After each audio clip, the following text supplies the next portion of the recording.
पढ़ने वाले हैं ए प्रिंसिपल 8 प्रिंसिपल से 14 प्रिंसिपल तक। तो ये है वीडियो पार्ट 3। तो चलिए लेट्स स्टार्ट, देरी ना करते हुए। दिस वीडियो इंक्लूड्स सबसे पहला प्रिंसिपल स्टेबिलिटी ऑफ पर्सनल, इसके बारे में पढ़ेंगे, इनको आगे मैं एक्सप्लेन करता हूँ अच्छे से। फिर 9th है इक्विटी का प्रिंसिपल, 10th है order principle and 11th is very important centralization and decentralization, ये भी समझेंगे हम आप आगे। और 12th है subordination of individual interest to general interest, इसके बारे में। और फिर आगे पढ़ेंगे इनिशिएटिव 13 प्रिंसिपल। 14th पे हम पढ़ेंगे एस्प्रिट डी कॉर्प्स, ये वाला प्रिंसिपल। और वीडियो के लास्ट में मैं आपसे एक क्विज पूछूंगा, इन सभी प्रिंसिपल में से एक होगा जो कि केस स्टडी होगी, उसका आपका कमेंट करके बताना है फटाफट से। तो चलिए पूरी वीडियो ध्यान से देखना। अब चलते शुरू करते हैं सबसे पहले 8th प्रिंसिपल से, जो कि स्टेबिलिटी ऑफ पर्सनल। तो स्टेबिलिटी ऑफ पर्सनल का मतलब क्या है? जो पर्सनल होता है वो होता है हमारे एम्प्लॉइज, उनमें स्टेबिलिटी लाना, मतलब एक यूनिफॉर्मिटी लाना, उनको मेंटेन करना, कि जो उनकी नंबर्स है उनको मेंटेन करना। अब इसके आगे जानेंगे कुछ पॉइंट्स में।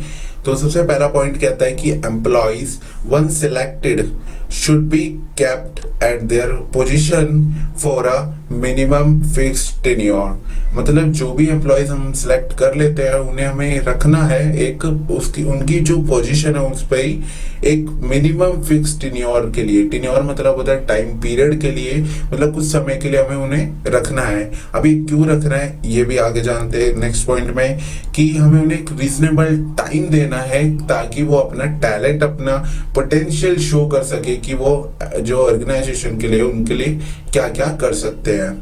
तो जो भी ऑर्गेनाइजेशन है उसे ये ध्यान देना चाहिए, जो भी एम्प्लॉय सिलेक्ट हो रहे हैं एक साइंटिफिक तरीके से सिलेक्ट हो। ऐसा नहीं है कि हम किसी को भी सिलेक्ट कर रहे हैं विदाउट इसकी क्वालिफिकेशन देखे या एक्सपीरियंस देखे। उन्हें एक साइंटिफिक मेथड से सिलेक्ट करें, फिर उसे कुछ टाइम दे उसकी पोजीशन, उसके पोटेंशियल शो करने के लिए। फिर आते हैं हम नेक्स्ट प्रिंसिपल पे, 9th प्रिंसिपल, जो कि है इक्विटी। इक्विटी का मैंने पिछली वीडियोस में एग्जांपल आपको दिया था। तो इक्विटी मतलब जैसे नाम से समझ आता है इक्विटेबल, मतलब इक्वल, सब कुछ इक्वल रहे। तो आगे चलते फर्स्ट पॉइंट क्या कहता है कि the working environment should be free from all discrimination. अब मतलब कि जो वर्किंग एनवायरनमेंट है हमारा बिजनेस का, ऑर्गेनाइजेशन का, वो फ्री होना चाहिए डिस्क्रिमिनेशन, कोई भी भेदभाव से। ना तो उसमें कास्ट का डिस्क्रिमिनेशन हो, रिलीजियस का डिस्क्रिमिनेशन ना हो, और जेंडर और नेशनैलिटी इनका भी ना हो। और फिर आता है principle of justice and fair play should be followed. एक जो जस्टिस का प्रिंसिपल है कि सबको एक इक्वल जो डिजर्व करते हैं वो उन्हें मिलना चाहिए, और एक फेयर प्ले रहना, ट्रांसपेरेंसी रखना, ये भी हमें फॉलो करना चाहिए। ये सब किस में आता है? इक्विटी के प्रिंसिपल में। फिर आता है next point, no worker should be unduly favoured और पनिश्ड, मतलब कोई भी वर्कर को हम बिना वजह उसको फेवर नहीं कर सकते और ना ही उसे पनिश कर सकते। तो इक्विटी का प्रिंसिपल भी ऑलमोस्ट डन हो गया। अब आते हैं 10th प्रिंसिपल पे, जो कि है ऑर्डर। अब ये प्रिंसिपल बहुत ही इजी समझने के लिए मैं आपको इनके जो बेसिक की पॉइंट्स है, जो कि बहुत इंपॉर्टेंट लाइंस होती है, मैं वही डिस्कस कर रहा हूँ। तो अगर आप उसको अगर बुक से पढ़ोगे तो जो एक्स्ट्रा लाइन भी होगी वो भी आप पढ़ लेना वैसे, लेकिन इम्पोर्टेंट आपके लिए यही है। तो ऑर्डर में हम क्या पढ़ते हैं? ऑर्डर में कहते हैं सबसे पहला पॉइंट, ऑर्डर मतलब पहले आपको बता दूं, कोई ऑर्डर, अब ये ऑर्डर वो नहीं है कि आप पिज्जा ऑर्डर कर रहे हो या आप बर्गर ऑर्डर कर रहे हो।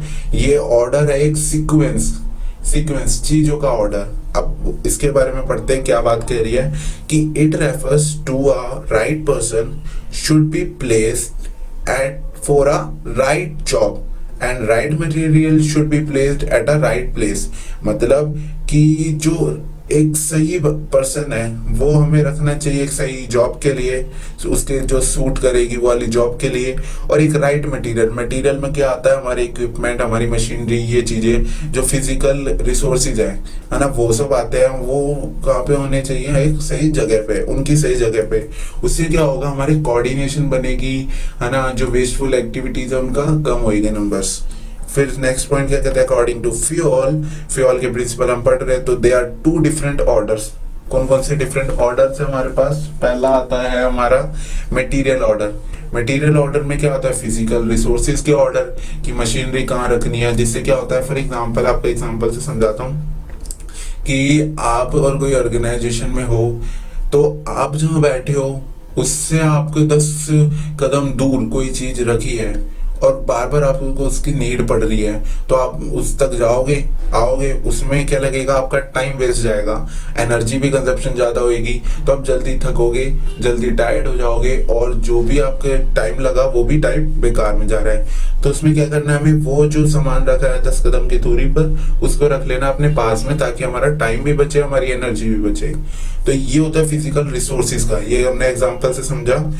आई होप आप सबको बहुत इजीली समझ आ रहा होगा। फिर नेक्स्ट आता है सोशल ऑर्डर। सोशल ऑर्डर में बेसिकली क्या आता है कि ह्यूमन रिसोर्सेज का ऑर्डर, ये जो एम्प्लॉयज है उनको सही जॉब पे रखना, ताकि उनमें कोऑर्डिनेशन बनी रहे, ताकि हमारे जो इफेक्टिव यूटिलाइजेशन हो सके ह्यूमन रिसोर्स का। अब आते हैं बहुत इंपॉर्टेंट जो प्रिंसिपल है इसका, 11th principal, centralisation and decentralisation. अब ये प्रिंसिपल क्या कहता है, सबसे पहले तो हम समझेंगे सेंट्रलाइजेशन मीनिंग क्या होता है। It means concentration of decision making power in few hands eight top level. जैसे कि मैंने आपको बताया था हमारी जो लेवल्स ऑफ मैनेजमेंट की वीडियो थी, उसमें अगर आपने नहीं देखी तो आई बटन पे क्लिक करके आप ऊपर देख सकते हैं। उसमें हमने बताया था कि जो टॉप लेवल होता है उसमें डिसीजन मेकिंग पावर होती है, तो वही जिम्मेदार होता है, रिस्पॉन्सिबल होता है डिसीजन मेकिंग पावर्स को डिसीजन बनाने के लिए या लेने के लिए। तो उन सब का कंसंट्रेशन कुछ ही लोगों के पास हो, सीईओ सीएफओ के पास हो, तो क्या होगा, उसको हम कहेंगे सेंट्रलाइजेशन।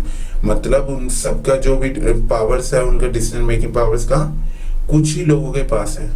अब सेकंड पॉइंट पढ़ते हैं कि डिसेंट्रलाइजेशन क्या होगा, इसका अपोजिट होगा, कि मतलब उसको हम इवनली डिस्ट्रीब्यूट कर दे power at every level of management. Top के पास है तो मिडल में भी कर दे हम, और लोअर पे भी कर दे थोड़ी थोड़ी पावर्स, तो इवनली एक हिसाब से हम उसे डिस्ट्रीब्यूट कर दे।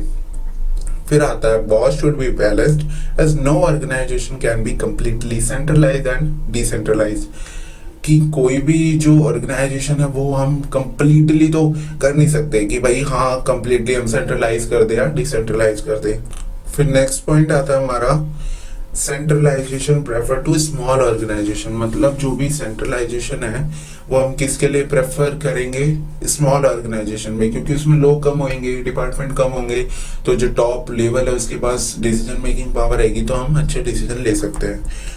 अब अगर हमारे पास लार्ज ऑर्गेनाइजेशन है तो डिसेंट्रलाइजेशन क्यों इंपॉर्टेंट है।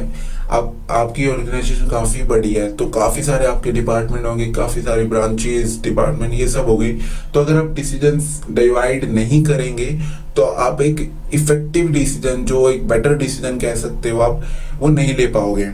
फॉर एग्जाम्पल आपको एक एग्जाम्पल से समझाता हूँ। जैसे इंडिया है, इंडिया में आप हर कंट्री, हर सिटी में आप नहीं जाके सबको अपने उनकी हेल्प कर सकते, ना कि आप हर गांव में जा सकते। तो उसके लिए विलेज पंचायत का जो सिस्टम आया था वो आया है, मतलब जो वो काफी अच्छा है। तो उससे क्या होता है, एक हर विलेज की एक पंचायत होती है, वो उनकी खुद की एक छोटी सी गवर्नमेंट कह लो, तो वहां पे डिसीजन लिए जाते हैं काफी सारे। तो इस एग्जाम्पल से हम इसको समझ सकते हैं। तो ये काफी इंपॉर्टेंट है हमारे लिए एग्जाम के लिए, तो काफी क्वेश्चन आते हैं इससे। तो आपको समझ आ गया सेंट्रलाइजेशन में हमने क्या पढ़ा, कंसंट्रेशन हो जाना डिसीजन मेकिंग पावर का इन फ्यू हैंड्स में, और उनका डिस्ट्रीब्यूशन हो जाना अलग अलग लेवल पे, तो डिसेंट्रलाइजेशन बस। फिर आगे आते हैं 12th principle, subordination of individual interest to general interest. अब ये प्रिंसिपल क्या कहता है भाई, ये कहता है कि सबऑर्डिनेशन हो जाना कि individual interest to general interest. हमें ध्यान में रखना चाहिए कि जो इंडिविजुअल इंटरेस्ट है वो जनरल इंटरेस्ट से बड़ा नहीं है, कि मतलब हम जो हमारे एम्प्लॉयज हैं उनके एक एम्प्लॉयज के चक्कर में पूरी ऑर्गेनाइजेशन का इंटरेस्ट नहीं छोड़ सकते। तो इसमें क्या डेफिनेशन क्या कहती है कि the interest of an organization should take priority over the interest of any one individual employees. कोई भी एक इंडिविजुअल एम्प्लॉयज के इंटरेस्ट पे हमें प्रायोरिटी किसको देनी चाहिए, interest of the organization. Majority के साथ चलना चाहिए, क्यों मेजॉरिटी के साथ हम चलेंगे तो हमारे काफी एम्प्लॉयज हमारे फेवर में रहेंगे, क्योंकि एक एम्प्लॉयज को हम सेटिस्फाई करके भी पूरी ऑर्गेनाइजेशन नहीं चला सकते। फिर आता है फॉर एग्जांपल, आप एग्जांपल समझते हैं, एक मैनेजर है, उसने अपनी फैमिली पार्टी कैंसिल कर दी, किस लिए कैंसिल करी? To attend an important meeting of a company की एक इम्पॉर्टेंट मीटिंग के लिए। तो उसने एक अपना इंडिविजुअल इंटरेस्ट छोड़ के मेजोरिटी को प्रियोरिटी दी, मतलब ऑर्गेनाइजेशन के इंटरेस्ट को। फिर आते हैं हम नेक्स्ट प्रिंसिपल पे, 13th प्रिंसिपल, वो है इनिशिएटिव मतलब होता है, हम इजीली समझते हैं कि जो वर्कर है शुड बी इनिशिएट, मतलब उन्हें बढ़ावा दे, प्रोत्साहित करे, एनकरेज करे। तो worker should be encourage to develop and carry out their plan for improvements, कि हमें जो ऑर्गेनाइजेशन में उन्हें बढ़ावा देना चाहिए प्लान बनाने के लिए और उन्हें इम्प्लीमेंट करने के लिए, उनको इम्प्रूव करवाने के लिए भी सजेशंस लेने चाहिए। तो ये क्वेश्चंस आते हैं केस स्टडी में कि कोई ऑर्गेनाइजेशन है, उसमें आपने सजेशन के लिए लोगों से बोला है कि आप अपने सजेशन दे सकते हैं, तो कौन सा प्रिंसिपल वो फॉलो कर रहे हैं, तो वो है इनिशिएटिव का। फिर आता है it means taking the first step with self motivation. अब इससे क्या होता है कि सेल्फ मोटिवेशन आती है एम्प्लॉयज में कि हाँ भाई, हमें हमारे जो टॉप लेवल मैनेजर्स हैं उन्होंने हमें सजेशन के लिए पूछा। फिर आता है it is thinking out and executing the plan. अब आता है लास्ट प्रिंसिपल पे, जो कि है एस्प्रिट डी कॉर्प्स। अब ये लैटिन वर्ड है, अब इसको समझते हैं। एस्प्रिट डी कॉर्प्स में मतलब क्या है कि यूनिटी इज स्ट्रेंथ। इसका मतलब है यूनिटी इज स्ट्रेंथ, कि एकता ही हमारी ताकत है। अभी इसमें क्या होता है कि हम आई की जगह हम आई यूज करने के बजाय, मैं यूज करने के बजाय हम वी यूज करते हैं, मतलब कि एम्प्लॉइज को भी इंक्लूड करते हैं हम। पहला पॉइंट क्या कहता है? Management should promote team spirit, unity and harmony among the employees, कि मैनेजमेंट को टीम स्पिरिट प्रमोट करनी चाहिए, यूनिटी प्रमोट करनी चाहिए एंड हार्मनी लोग जो भी एम्प्लॉइज हैं उनके बीच में। अब टीम स्पिरिट और यूनिटी, इनका एग्जांपल इसे कैसे समझते हैं? फॉर एग्जांपल, आप ज़्यादा ऑर्गेनाइजेशन में अभी नहीं जा पाओगे, तो आप स्टूडेंट हो तो स्टूडेंट लाइफ का एग्जांपल लेते हैं। जैसे हमारी क्लास होती है, नए नए फ्रेंड्स बनते हैं, नए नए स्कूल में जाते हैं, तो हमारे टीचर्स सबसे हमें इंट्रोडक्शन करवाते हैं, कि फिर हम धीरे धीरे लंच शेयर करते हैं अपना, है ना, ग्रुप स्टडी करते हैं, ये सब करते हैं। तो इससे क्या, एक टीम स्पिरिट क्रिएट होती है, यूनिटी, गेम्स खेलते हैं, यूनिटी क्रिएट होती है, हार्मनी मेंटेन होती है। तो इससे क्या है, हमारा क्या बेनिफिट होता है? एक म्यूचुअल ट्रस्ट बिल्डअप होता है और एक बिलोंगिंगनेस आती है, सेंस ऑफ बिलोंगिंगनेस। इससे क्या होता है, पेनल्टी यूज कम करनी पड़ती है। अगर आप सारे फ्रेंड्स हो क्लास में, तो आप पे टीचर बहुत ही कम पेनल्टी लगाएगी कि आप लोग लड़ाई करोगे, क्योंकि आप सब आपस में दोस्त बन चुके हो, इसलिए। फिर बिलोंगिंगनेस मतलब कि आप उस क्लास को, अपने दोस्तों को अपना समझने लगते हो, कि हाँ भैया, हमारे दोस्त को किसी ने कुछ कहा तो हम उसके लिए लड़ मर सकते हैं। फिर चलो, आज का कोई खत्म होता है चैप्टर नहीं, बेसिकली वीडियो खत्म होती है, जिसमें हमने 14 प्रिंसिपल फ्यूल के डिस्कस कर चुके हैं। अब नेक्स्ट वीडियो में हम डिस्कस करने वाले हैं एफ.डब्ल्यू. टेलर की प्रिंसिपल और टेक्निक्स को। तो पिछली वीडियो अगर आपने नहीं देखी 7 प्रिंसिपल पे, तो आई बटन पे क्लिक करके आप चेक कर सकते हैं। जल्दी से जाके, वो छोटी सी वीडियो 15 मिनट की होगी, ज़्यादा बड़ी वीडियो हमारी होती नहीं। फटाफट आज का क्विज खेल लेते हैं। केस स्टडी है बहुत easy. In an organization employees are transfer frequently, ये स्टेटमेंट है, ये ध्यान दे कि कोई भी और एक ऑर्गेनाइजेशन है, उसमें एम्प्लॉयज बार बार फ्रीक्वेंटली ट्रांसफर हो रहे हैं, जल्दी जल्दी ट्रांसफर किया जा रहा है, इधर से उधर, इधर से उधर। Which principle of management is being overlooked and violated, मतलब कौन सा प्रिंसिपल यहाँ बाधित हुआ है या वायलेट हुआ है, तो ये हमें बताना है। मैंने जो आज के प्रिंसिपल बताया उन्हीं में से आपको हिंट लग जाएगा, तो कमेंट करके जरूर बताना। वीडियो अच्छी लगी हो तो लाइक भी करें, शेयर करें, चैनल को सब्सक्राइब करना बिल्कुल ना भूलें। और हाँ, अगर आप चैनल पर नए हैं तो बेल आइकन जरूर दबाएं, उससे आपको सारी हमारी वीडियो की नोटिफिकेशन सबसे पहले मिलेगी आपकी फोन स्क्रीन पर। तो stay home, save lives, thanks for watching, see ya, have a good day.